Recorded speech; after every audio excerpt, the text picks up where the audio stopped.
আসসালামু আলাইকুম। আশা করি আল্লাহর অশেষ রহমতে সবাই ভালো আছেন। আমার হাতে যে ফলটা দেখতে পাচ্ছেন এটা সবারই প্রায় মানুষেরই এটা পরিচিত।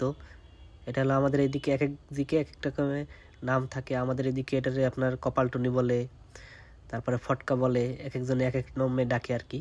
এটা ছোটবেলায় অনেক আপনারা সবাই খাইছেন, ঠিক আছে? খেতে অনেক মিষ্টি কিন্তু আমার মানে অনেক ইচ্ছা হইতেছে এটা খাইতে, কিন্তু রোজা রমজানের দিন তো এজন্য খাইতে পারতেছি না। অনেক শখ করতেছে। ছোটবেলায় তো অনেক খাইছি। আমাদের এটা মুসুরি ক্ষেত। মসুরি ক্ষেতের ভিতরে প্রচুর পরিমাণে হয়েছে, তো এই জন্য আর কি আপনার মানে ছোটবেলার কথা বারবার মনে পড়ে যাইতেছে। ছোটবেলায় তো অনেক খাইতাম, এখন তো বড় হয়ে গেছি। এখনকার পোলাপান এগুলো ধরতে গেলে চিনেই না। এখনকার পোলাপান শুধু ওই আপনার মোবাইল আর টেলিভিশনের ভিতরে পড়ে থাকে সব সময়। এটা হলো আমাদের মসুরি ক্ষেত। মসুরি মোটামুটি এইদিকেও বেশ একটা ভালো হয় নাই, মানে অর্ধেকের মতো একটু খারাপ হয়েছে, আর অর্ধেক মোটামুটি আলহামদুলিল্লাহ ভালোই হয়েছে। এদিক দিয়ে ঘাস বেশি হয়েছিল, তো এই জন্য মসুরি ভালো হয় নাই বেশি।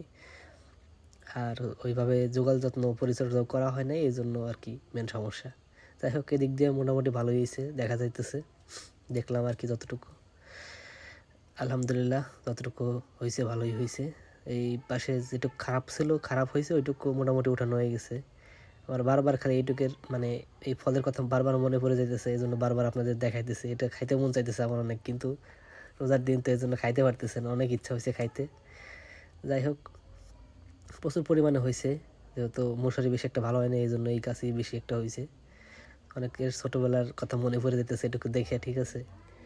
অনেকের ইচ্ছা হইতেছে এগুলো খাইতে, জানি আমি। যাই হোক, প্রচুর পরিমাণে হয়েছে এলে ক্ষেতের ভিতরে। আর মশারি ক্ষেতের এই পাশ দিয়ে হলো আপনার একটু ছায়াযুক্ত আছে, তো ওই যে কলা বাগান আছে, তারপরে বিভিন্ন গাছ আছে, এই জন্য একটু ওই দিক দিয়ে ছায়া, এই জন্য ওই দিক দিয়ে আর কি ওই খেসারি আছে, খেসারি কলাই বোনা হয়েছে।